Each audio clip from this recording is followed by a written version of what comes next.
Okay, welcome to lab number 13, configuring and using a developer portal. So we're going to take a look at what that really looks like in the product itself. So quite a lot of tasks that we need to do. First of all, if we go over to Apigee, we should be able to see that everything has been pre-configured. No? Come on.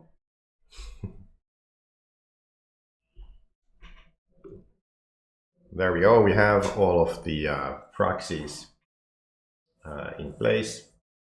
And we also have the applications and the users and everything already created. So to make this stuff work, the first thing that we need to do is add a course to our proxy. The proxy that we're going to be using for this is going to be the retail v1 or our retail proxy. And here we can see the whole flow as it is currently. And what we want to do is we want to add course.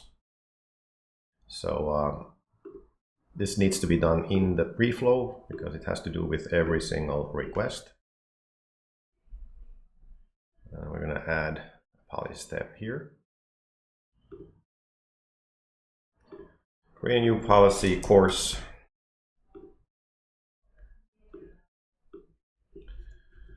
I'm just going to call it the add course. There we go. So let's take a look at the configuration. It's fairly simple. So allow methods lists the allows that we will support. So we're going to add a patch to that. Right. Allow headers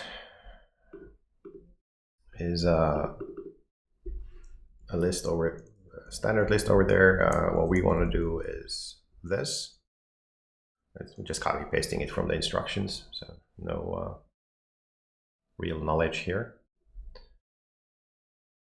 And then the max age element here, we're going to just remove. So -1 is that we don't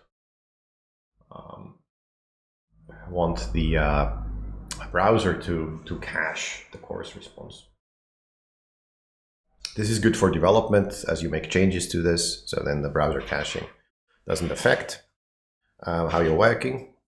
However, in production, you might want to have a value there that allows the browser to cache the course response. Allow credentials is going to be yes, because we're going to have the authorization header in the create order action. So this should be, otherwise the origin is the actual domain that we're at, so that we can just get that from the request. And expose all headers, allow credentials true, generate pre-flight response true, ignore unresolved variables true. Very, very simple course policy.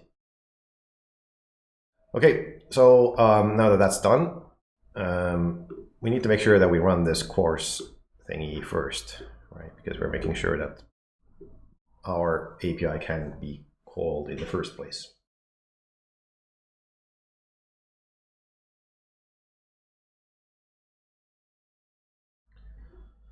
Another thing that we need to do is we need to remove the access control allow origin everything header from our responses. That's given by the target to us. So let's go over to the target endpoint and then the pre-flow. And this is the response pre-flow that we're interested in. And we just want to remove that header. You should probably remove any headers that you don't need from responses, right? So let's remove the course header.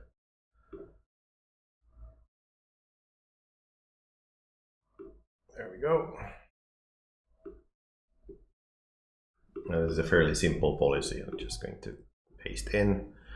So right, the access control allow origin header, it gets removed from the response. And then we can use our course instead. All right, let's save this.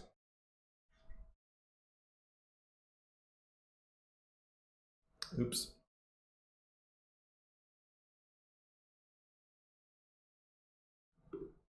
I made a mistake in the course. Let's allow credentials. Should be true and not yes. There we go. Okay, save. There's new revision. All right. And then deploy into the eval environment.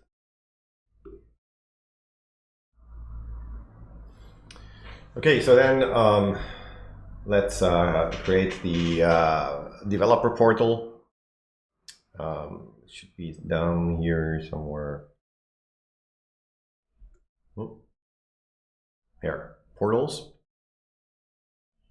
And we don't currently have a portal a UI implemented in the Cloud Console UI, but we can use the classic UI instead. So we're going to jump over to that.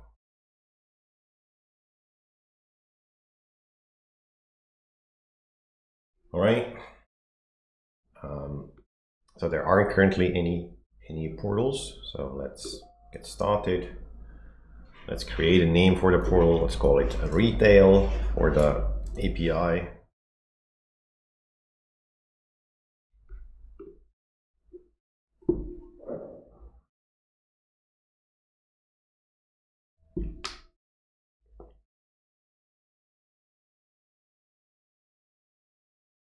Marvelous. Now it's here. And we can already we can enroll for this one, yeah. And then this live portal link up here on the right-hand side gives us the actual endpoint, right? So this is what our portal looks like right now. Okay, so first of all, we need to basically generate our portal based on an API, open API specification, right? And for that, we actually need to know the actual IP address of the environment where we are in.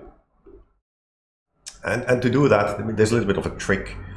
So you would not have to do this. This is just due to the setup in this lab environment. So because we're running in a example.com domain, which of course doesn't really exist, we actually don't know the endpoint IP address. So there is a script in the lab environment instructions that goes and gets the host name of the actual endpoint, eval.34.54.109.88.nip.io. So we can then use that to work with our stuff. So let's first go and get our OpenAPI specification. So we have this curl command here. It's just going to download it from a cloud storage bucket. We could take a look at it. So if I just open the editor here, and then we have the retail backend here. This is the specification. Okay. So we need to change a couple of things here. So this, of course, is the backend definition, and what we need to do here is we need to remove basic authentication for the update product by ID. That's one of the things that has that is here in the backend system, not in our front end. And then we need to add API key support for everything, because that's how we work. So first we have to find the security schemes header. So I'm just going to search security schemes. Basic auth is here, and we actually don't need this at all. And what we want to have instead is API key, right? So we're going to replace it with API key, and then the type is API key, not the uppercase K in this case. And the API key is going to be in the header, and we're going to call it API key. Perfect.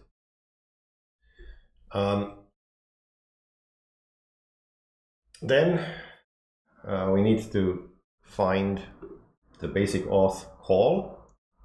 So all of the APIs that are using basic auth as their security option. So as said, this is the one. This is patch, right? Updating a specific product. So, oops, go back. Basic. Here we are. So we're just going to remove this part. And then if we want to put API key validation for everything, we can do that up here. Basically between, as a highest level definition, right? So instead of putting it into individual paths, we're just going to put it over here. Security API key. There we go. So now all of our paths are covered by this security definition. Okay, so then we need to change the implementation details here. So we don't want to talk to the backend service, we want to talk to our API here. So you have some pre-written information. We'll replace these lines by that. So this again comes from the instructions. Okay, so retail API version 1. This is us. And now for the server, we need to find that deepdives-eu host name that we've found previously, right? So if you go back to the terminal, I should be able to see that here. This is what I wanted. And I'm going to say this.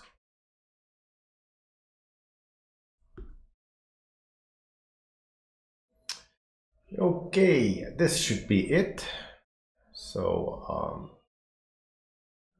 let's basically create a copy of the file. So I'm going to save as, and because this is now our API, we're going to call this retail version 1.yaml, whereas previously it was the API of the backend service that we're referring to.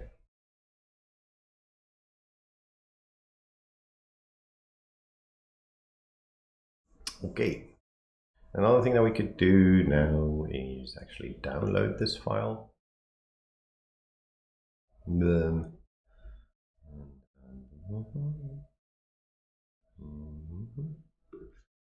from here. Here, download this file.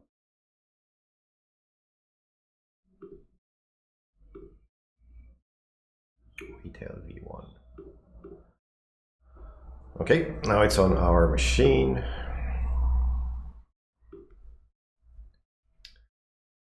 And then we can continue. So first, one of the things that we could do is actually check if the course system is working. So I'm actually going to go back to Cloud Shell here. And then we can connect to the virtual machine that has everything pre-written, right?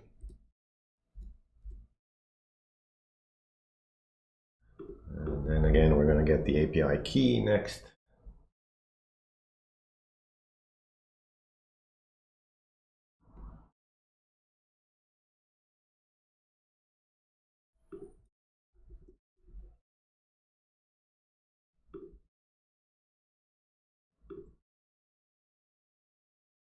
All right. And now let's do a request. In this case, we're just going to get the information about category 1, but we want to view all of the headers. And you can see there is no access control allow origin request header here. And this is because we didn't have an origin in our request. Okay, so let's rewrite our request, including an origin, right? So it's going to be www.example.com, otherwise the same thing. And now we have access control allow origin, example.com, and the expose headers is everything, and allow credentials is true, as we did configure in the course configuration.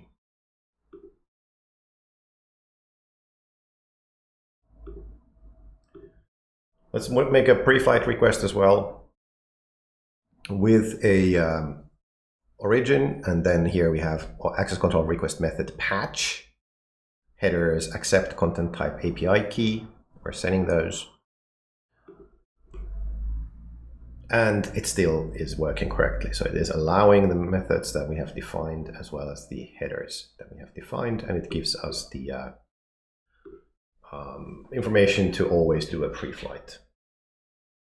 Cool, so course seems to be working.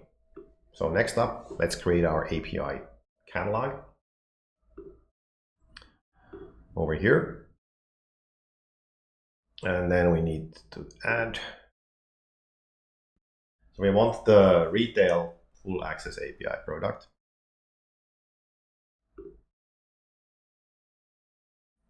And then we want to take a look at some of the details, and we want to publish this one. Yes. Maybe call it retail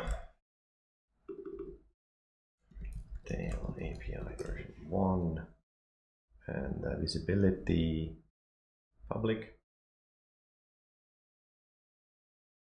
I want to make a nice picture.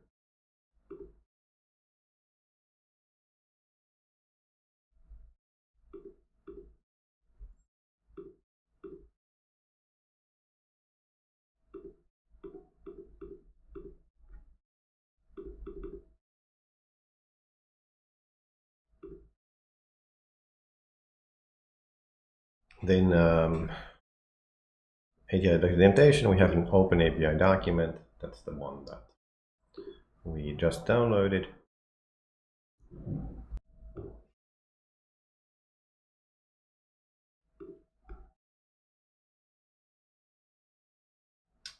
All right, so let's save this.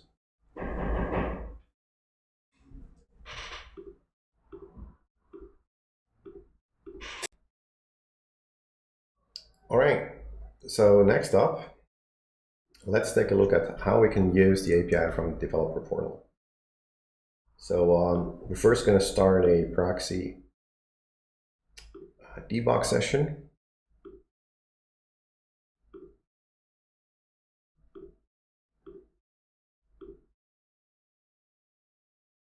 There we go. And then we go over to the portal.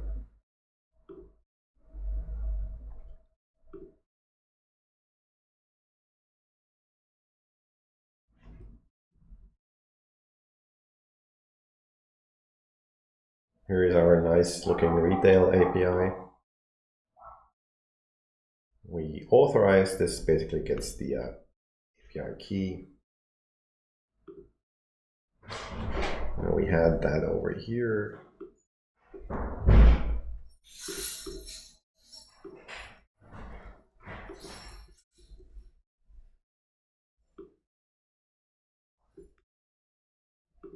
We'll paste it in here. All right. And now we can work around the paths that come from the OpenAPI specification. So, for example, if we go to categories, and we can see the definition of that specific path.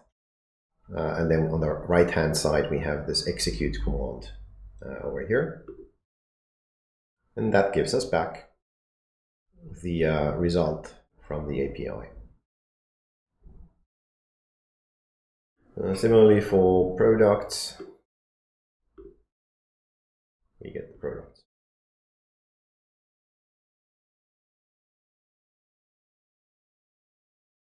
Let's pick a product and then look at its current rating, 13.1. And now we update that product. That's patch. And we need to set as a request parameter the product ID. And then let's put as overall rating 100. That worked. And of course, now if we go back to getting the product ID, we will see that now the updated overall rating is 100.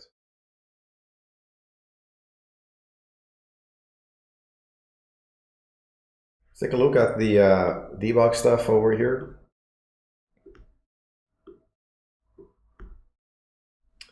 So we always see a couple of requests.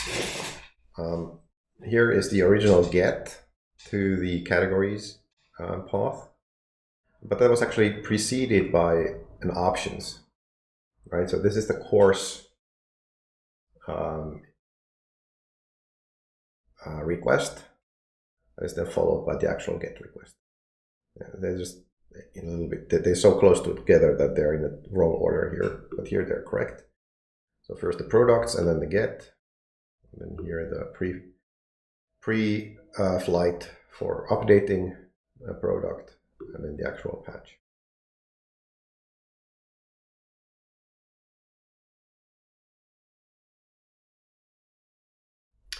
All right. So another thing that we could do here is sign in as a developer, right? So by clicking on sign in and then create an account. I can do this for me.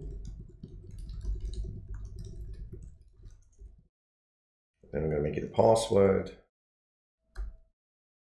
It works. So now I'm in here as a app developer. And now I can create a new app in here. It's here under apps, create a new app. I'm going to call it my retail app. And it's going to be owned by me. And yeah, everything. I'm going to use the retail API version 1. Let's enable that. And then let's save. So now we have our API, our app in here, and then we have an API key that's created for our specific app. Okay, so I'm going to copy the API key. Now if I go over to APIs and then retail and then authorize, I can do that using either my app, automatically using the correct key, or then manually setting up the key that I just copied.